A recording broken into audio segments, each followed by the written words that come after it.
Gloria a Dios. Vamos a estar ubicados en Nehemías. Nehemías 1, del 1 al 11. Vamos al Antiguo Testamento. Nehemías 1, del 1 al 11. Vamos a estar estudiando hoy la oración de Nehemías por Jerusalén. Gloria a Dios. No nos espanta la lluvia, ¿verdad, María del Rosario? No nos espanta la lluvia a nosotros. Gloria a Dios. Qué bueno es el Señor. Vamos a leer. Palabra de Nehemías, hijo de Acalías. Aconteció en el mes de Quisleu, en el año 20, que estando yo en Susa, capital del reino, vino Hanani, uno de mis hermanos, con algunos hombres de Judá. Entonces le pregunté por los judíos que habían escapado, los que se habían salvado de la cautividad, y por Jerusalén. Ellos me dijeron: el resto, los que se salvaron de la cautividad allí en la provincia, están en una situación muy difícil y vergonzosa.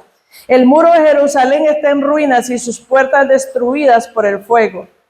Cuando oí estas palabras me senté y lloré, hice duelo por algunos días. Ayuné y oré delante del Dios de los cielos y le dije: te ruego, Jehová, Dios de los cielos, fuerte, grande y temible, que guardas el pacto y tienes misericordia de los que te aman y observan tus mandamientos. Esté ahora atento tu oído y abierto tus ojos para oír la oración de tu siervo, que hago ahora delante de ti día y noche, por los hijos de Israel, tus siervos. Confieso los pecados que los hijos de Israel hemos cometido contra ti. Sí, yo y la casa de mi padre hemos pecado. En extremo nos hemos corrompido contra ti y no hemos guardado los mandamientos, estatutos y preceptos que diste a Moisés tu siervo. Acuérdate ahora de la palabra que diste a Moisés tu siervo, diciendo: si vosotros pecáis, yo os dispersaré por los pueblos, pero si os volvéis a mí y guardáis mis mandamientos y los ponéis por obra, aunque vuestra dispersión sea hasta el extremo de los cielos, de allí os recogeré y os traeré al lugar que escogí para hacer habitar allí mi nombre. Ellos pues son tus siervos y tu pueblo, los cuales redimiste con tu gran poder y con tu mano poderosa.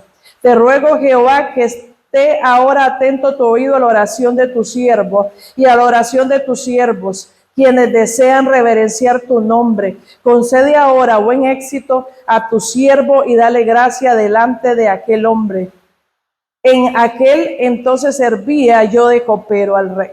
Gloria a Dios. Vamos a hacer un breve repaso para saber, digamos, quién era Nehemías. Bueno, sabemos que Nehemías era uno de los exiliados de la tribu de Judá, ¿verdad? Entonces el pueblo de Israel, todo lo que es la zona norte con las 10 tribus, había sido cautivo por los asirios, ¿verdad? Pero como Judá también desobedeció al Señor, entonces el Señor les dijo, siempre les habló por medio de los profetas y les dijo: bueno, ustedes tienen que arrepentirse para que no les pase las de Israel, pero ya igual ellos también le fallaron al Señor, y entonces ellos fueron conquistados por los babilonios, se los llevaron cautivos, y ellos tuvieron, digamos, la dicha de que a los 70 años ellos volvieron, digamos, a Israel, a Israel. Entonces este hombre, varón de Dios, estaba el cuerpo en Babilonia, pero su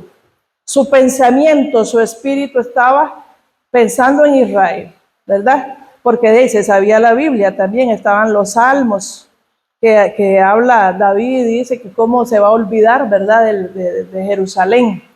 Entonces, vamos a ver 4 puntos que Nehemías destaca en esta oración tan bonita que él hizo, ¿verdad? Porque o sea, sabemos que no eran las palabras, sino que realmente él lo sentía de corazón. Él sentía ese anhelo por poder volver a esa tierra de Jerusalén que él siempre anheló. Entonces, en primer lugar, vamos a ver que la oración del cristiano debe ser sincera. ¿Por qué? Porque vemos aquí, de acuerdo, digamos, a la oración que hizo Nehemías, él hizo una oración sincera, sin hipocresía, sin fingimiento. porque era algo que él lo sentía, era algo de él, era propio. No era nada más simples palabras o palabras bonitas. Entonces él se expresa ante Dios tal como él es, no estaba fingiendo nada, y él habla desde lo más profundo de su corazón, porque eso es lo que vemos aquí. Él le dice palabras sencillas, no palabras de domingo, ¿verdad? Palabras que él siempre se expresaba con él, con el Señor, ¿verdad? Entonces que él podía decirle. Palabras de respeto también. Y nosotros sabemos que si mantenemos también una amistad sincera con Dios, también nosotros tenemos esa seguridad de que podemos confiar en Él. De hecho, nosotros no podemos confiar en nadie más que en Él. ¿Por qué? Porque nosotros humanamente siempre queremos confiar en el ser humano, pero el ser humano siempre nos va a fallar.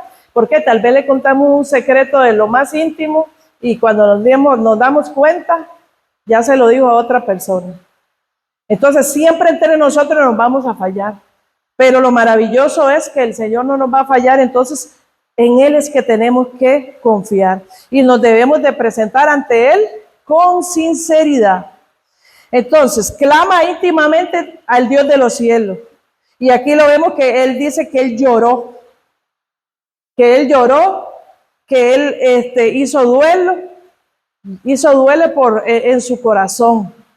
Porque siempre digamos, en esta cultura ellos rasgaban sus vestidos en señal de que estaban arrepentidos, que la situación estaba difícil, rasgaban sus vestidos, se embarraban de ceniza y se ponían ahí a sufrir. Entonces ya sabía que, la gente ya sabía que esa persona estaba arrepentida.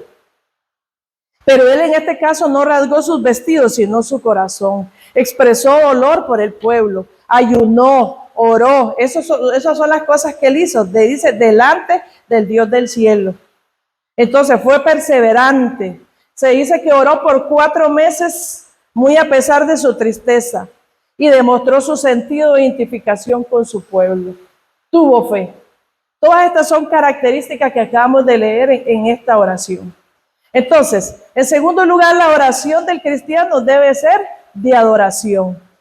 Porque aquí vamos a ver todo lo que él expresó. En el 5 dice, y le dije, te ruego Jehová, Dios de los cielos, fuerte, grande y temible. Vea qué maravilloso, porque dice que la adoración es un acto de tributar, reverenciar, homenajear a Dios. Entonces, no es un acto externo motivado por un sentimiento, sino que la adoración nuestra tiene que ser de adentro, del interior hacia afuera, porque no es la apariencia, porque de nada nos sirve a nosotros presentar cara de piadoso,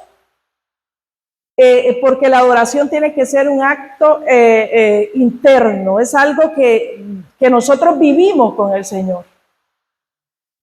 Y también no es lo que nosotros recibimos del Señor, sino lo que nosotros le damos a Él. Entonces, Nehemías se sentó, inclinó su rostro, posiblemente levantó las manos, porque sabemos que en la Biblia no hay una posición física en la que nosotros tenemos que adorar al Señor. Nosotros podemos adorar al Señor de panza, si nos da la gana, de pie, hincado, como sea, porque sabemos que no es la posición física lo que adora al Señor, es lo que nosotros en nuestro espíritu hablamos de Él. Entonces aquí vemos que Nehemías reconoció los atributos de Dios. Dios de los cielos dice que es un ser elevado en el firmamento, y eso lo afirma Job 22:12. Dios fuerte, poderoso, guerrero, gigante, varón de guerra, valiente. Eso lo vemos también en Nehemías 9:32. Y estos son atributos, algunos de los atributos, los que les estoy leyendo, que también están sustentados, digamos, en otras citas bíblicas de lo que dijo aquí Nehemías, ¿verdad? Que dijo, Dios de los cielos, fuerte, grande y temible, que guardas el pacto y tienes misericordia de los que te aman y observan tus mandamientos. Él está aquí resaltando sus atributos. Y nosotros los podemos también comparar con estas otras citas bíblicas. Dios grande, excelente, magnífico, poderoso. Eso lo declara el Salmo 48:1. Dios temible, terrible. Terrible quiere decir grande, extraordinario. Porque nosotros a veces en español le damos como un mal uso a terrible. Terrible es que es insoportable. pero digamos, siempre en la traducción del hebreo al español, a veces no se encuentran como palabras que puedan expresar, digamos, lo que se dijo en hebreo no se puede expresar en español. Entonces, terrible, grande, extraordinario, de respeto, provoca temblor y temor. Salmo 68:35. Dios que guarda el pacto y tiene misericordia significa que Dios mantiene firme su alianza y fidelidad. Cumple sus promesas y su palabra a los que le aman y obedecen sus mandamientos.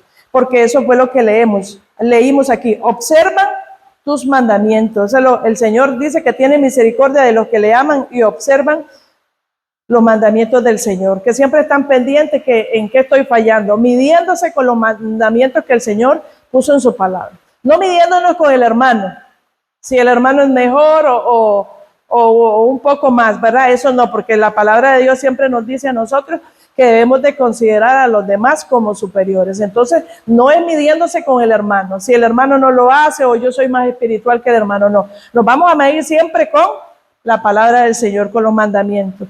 Entonces vemos que aquí la oración de Nehemías no es egocéntrica, no está enfocada en él no está pensando en él.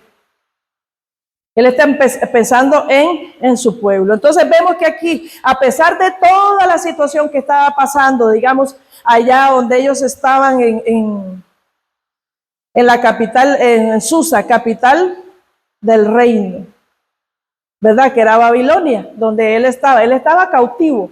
Pero a pesar de estar cautivo, que no tiene nada, cuando uno está cautivo nos deja todo. Dejó la casa, todas las propiedades que tenía. Pero no vemos tampoco aquí en Nehemías, en esta oración, no lo vemos renegando, no lo vemos murmurando, no lo vemos quejándose, de acuerdo a la oración que acabamos de leer. Él no está mal con el Señor, no está cuestionando a Dios, sino que él hace es el reconocimiento y alaba al Señor diciéndole los atributos que él tiene. Entonces, qué maravilloso es eso, ¿verdad?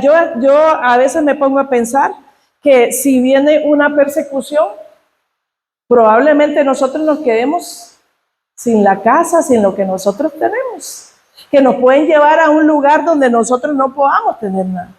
Ahí donde nosotros nos tenemos que preguntar, ¿alabaré al Señor yo en estas situaciones? Vemos aquí este hombre, se lo llevaron.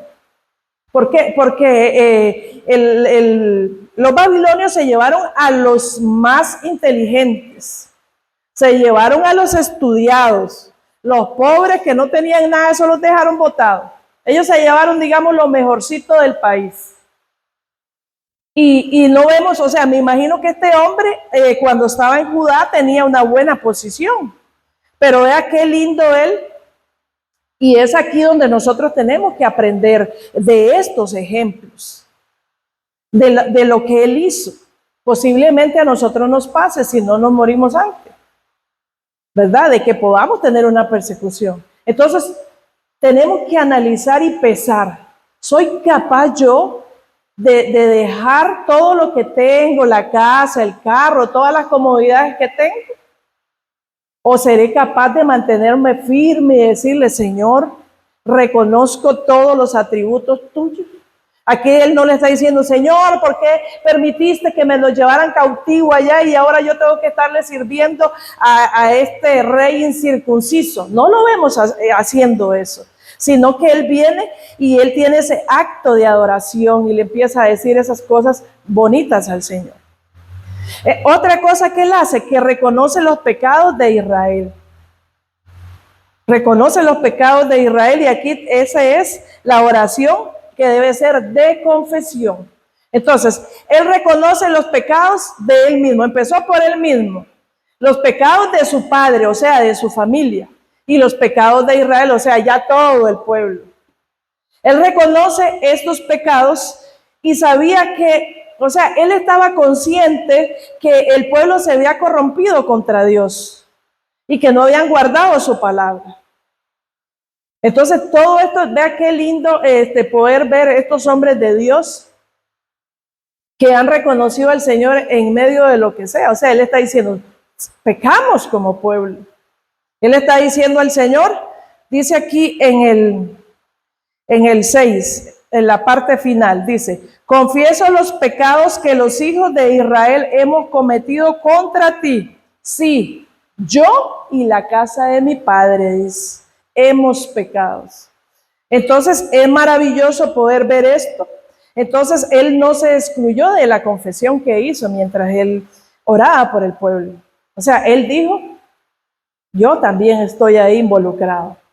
Por eso es que nosotros cuando elevamos una oración, por ejemplo, por este pueblo del Rosario, nosotros podemos también decirle, Señor, perdónanos como pueblo. ¿Por qué? Porque te hemos rechazado o porque nos hemos hecho de la vista gorda, ¿verdad? De que ahí hay 2 iglesias en el Rosario que están alabando tu nombre. O sea, nosotros podemos hacer también esto conforme a este modelo de oración de Nehemías. Dice en Proverbios 28:13, el que oculta su pecado no prosperará, pero el que los confiesa y se aparta de ellos alcanzará misericordia. Entonces, muchas veces nosotros queremos ocultar el pecado, pero Dios es tan lindo que de alguna forma hace que salga ese pecado. Pero aquí el asunto no es solo decirle, ay Señor, yo pequé, perdóname. No es solo eso. A veces nosotros creemos que es así de simple.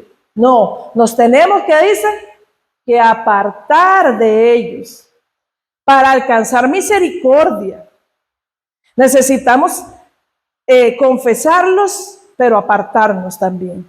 Entonces, vemos que también la oración debe ser de confesión. La cuarta, la oración del cristiano debe ser de intercesión.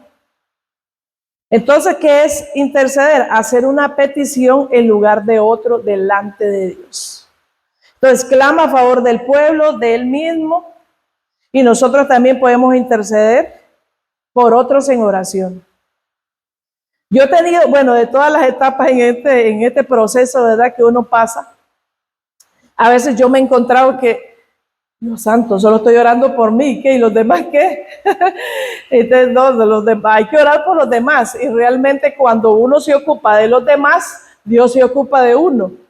Y uno a veces piensa de que no, yo tengo que orar por mí, por mi trabajo, por mi familia, por mi ministerio. No, hay que orar por los demás y el Señor se va a ocupar de nosotros y otro se ocupará de nosotros y así va la cadena. Entonces vemos que aquí Nehemías apela a las promesas de Dios. Él reconoce que la situación crítica de Israel era el cumplimiento del juicio de Dios a causa de los pecados de Israel. Sabemos, ¿verdad?, que este pueblo se había dedicado a darle la espalda a Dios, había adoptado toda la idolatría de los pueblos paganos. El Señor les había dicho que ellos tenían que dejar descansar la tierra. Entonces eso fue porque ellos volvieron a los 70 años. ¿Por qué? Porque ellos le debían 70 años al Señor de que no habían dejado descansar la tierra. El Señor les había dicho, trabajan tanto tiempo, la descansan. Y así se le acumularon 70 años y esos son los que estuvieron allá, cautivos en Babilonia. Entonces vemos hasta dónde van las consecuencias del pecado también. O sea, que el Señor es justo y el Señor va a cumplir lo que tenga que cumplir. Nadie se va a salir con las suyas. Nadie puede venir a jugar de vivo que es más inteligente que Dios. Entonces vemos a Nehemías que él conocía los mandatos del Señor. ¿Por qué? Porque aquí lo vimos en el 8.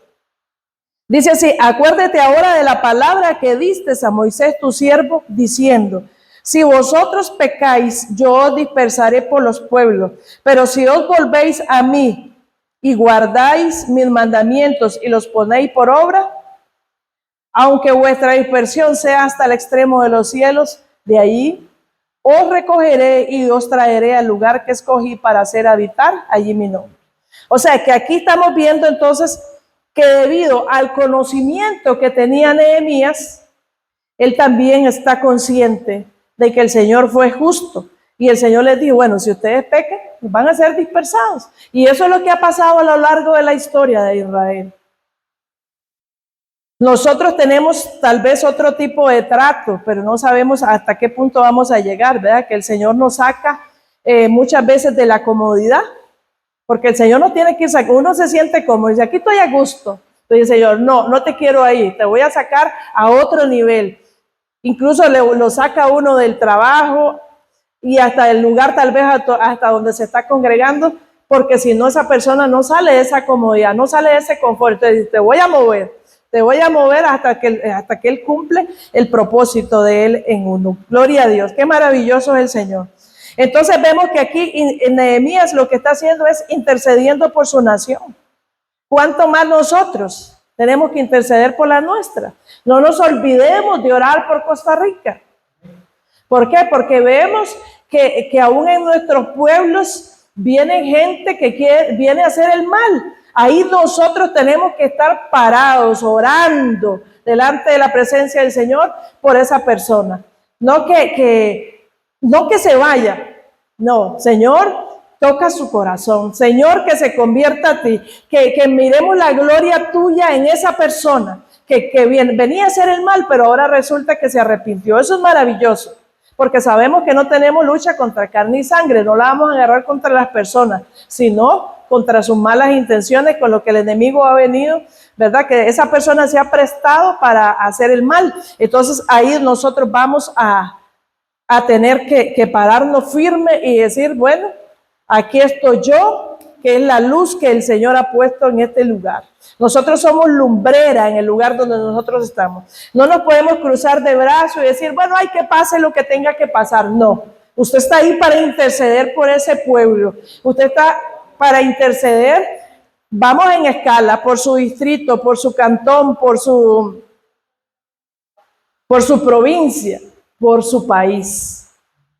Entonces tenemos que interceder. Gloria a Dios. Vamos a leer Juan 17, del 9 al 26. Es una palabra bastante conocida porque es la oración que hace Jesús por sus discípulos, o sea, por nosotros, porque nosotros también somos discípulos del Señor. Aquí vemos a Jesús intercediendo por mí y por ustedes. Dice el 9. Yo ruego por ellos, no ruego por el mundo, sino por los que me distes, porque tuyos son, y todo lo mío es tuyo y lo tuyo mío, y he sido glorificado en ello. Ya no estoy en el mundo, pero estos están en el mundo, y yo voy a ti, Padre Santo, a los que me has dado, guárdalos en tu nombre, para que sean uno, así como nosotros. Cuando estaba con ellos en el mundo, yo los guardaba en tu nombre. A los que me diste, yo los guardé y ninguno de ellos se perdió, sino el hijo de perdición, para que la escritura se cumpliera. Pero ahora vuelvo a ti y hablo en el mundo, para que tengan mi gozo completo en sí mismos. Yo les he dado tu palabra y el mundo los odió porque no son del mundo, como tampoco yo soy del mundo. No ruego que los quites del mundo, sino que los guardes del mal. No son del mundo, como tampoco yo soy del mundo. Santifícalos en tu verdad. Tu palabra es verdad. Como tú me enviaste al mundo, así yo los he enviado al mundo. Por ellos yo me santifico a mí mismo, para que también ellos sean santificados en la verdad. Pero no ruego solamente por esto, sino también por los que han de creer en mí por la palabra de ellos, para que todos sean uno como tú, Padre, en mí y yo en ti, que también ellos sean uno en nosotros, para que el mundo crea que tú me enviaste. Yo les he dado la gloria que me diste para que sean uno, así como nosotros somos uno. Yo en ellos y tú en mí, para que sean perfectos en unidad, para que el mundo conozca que tú me enviaste y que los has amado a ellos como también a mí me has amado, Padre. Aquello que me has dado, quiero que donde yo esté, también ellos estén conmigo, para que vean mi gloria que me has dado, pues me has amado desde antes de la fundación del mundo. Padre justo, el mundo no te ha conocido, pero yo te he conocido y estos han conocido que tú me enviaste. Les he dado a conocer tu nombre y lo daré a conocer aún, para que el amor con que me has amado esté en ellos y yo en ellos. Gloria a Dios. Vea qué maravilloso aquí Jesús intercediendo por nosotros, porque dice el 20, pero no ruego solamente por esto, sino también por los que han de creer en mí, por la palabra de ellos. Quiere decir que nosotros somos esa secuencia que ha seguido. Gloria a Dios. Qué maravilloso es el Señor, y lo maravilloso es que Él sigue salvando y va a seguirlo haciendo hasta que se complete el número de los salvos. Gloria a Dios. Entonces vimos que la oración del cristiano debe ser sincera, debe ser de adoración, de confesión y de intercesión, según, ¿verdad?, a la palabra que estamos leyendo en Nehemías. Entonces, ¿cuáles fueron los resultados de la oración de Nehemías? Si ustedes leen más adelante, los dejo de tarea para que vean cuáles fueron los resultados de la oración de Nehemías. Bueno, obtuvo gracia. Era tanta la gracia de Dios que Nehemías logró permiso para reedificar los muros de Jerusalén. O sea, el hombre estaba sueltititico. Qué lindo eso, ¿verdad? Que uno le pueda decir al patrón, vea, tengo que ir a una vigilia, por ejemplo. Y él le dice, vayas. Aquí el hombre obtuvo gracia. Obtuvo permiso para reedificar los muros de Jerusalén. Obtuvo cartas para pasar durante el viaje por diferentes naciones. Se dice que recorrió 1,120 kilómetros en 3 meses. Buena caminada se pegó este hombre. Este sí era caminante de verdad. Obtuvo madera, obtuvo protección, éxito. En solo 52 días reedificaron los muros de Jerusalén, a pesar de que tuvo la oposición, ¿verdad?, de los de Tecoa. Porque ahí él tuvo oposición. Bueno, si se leen toda la historia, qué maravillosa, lo envuelve a uno esa historia. Gloria a Dios, tuvo respaldo y ayuda. Ahora sí, nosotros, ¿qué podemos obtener también a través de Jesús? Que el Señor a nosotros, ¿qué nos dio? Gracia. Gracia nos dio para con el Padre. Nos permitió adorarle. Lo podemos llamar Padre. Nos dio su palabra, que eso es la carta. Esta es la carta, ¿verdad?, que nos dio a nosotros. Gloria a Dios. Y nos dio dones del Espíritu Santo, que es la madera. Y nos dio protección. ¿Qué quiere decir? Que estamos bajo su poderosa mano. ¿No es maravilloso eso? Es maravilloso. Y así como Nehemías consiguió todo esto, también nosotros hoy podemos levantarnos como Nehemías, porque Dios quiere que haya gente que interceda por lo suyo. Nosotros tenemos que seguir clamando para que el Señor traiga personas para que sean salvas, porque eso es lo que queremos, ¿verdad? Para que nosotros estemos bajo siempre la cobertura del Señor, y que el Señor siga trabajando en nosotros y que nos use como Él quiera usarnos. Eso es lo que el Señor hoy nos tenía que decir. Gloria a Dios. Estos tipos de oración de acuerdo a esta lectura. Entonces ya saben, tarea, leer Nehemías esta semana. Gloria a Dios.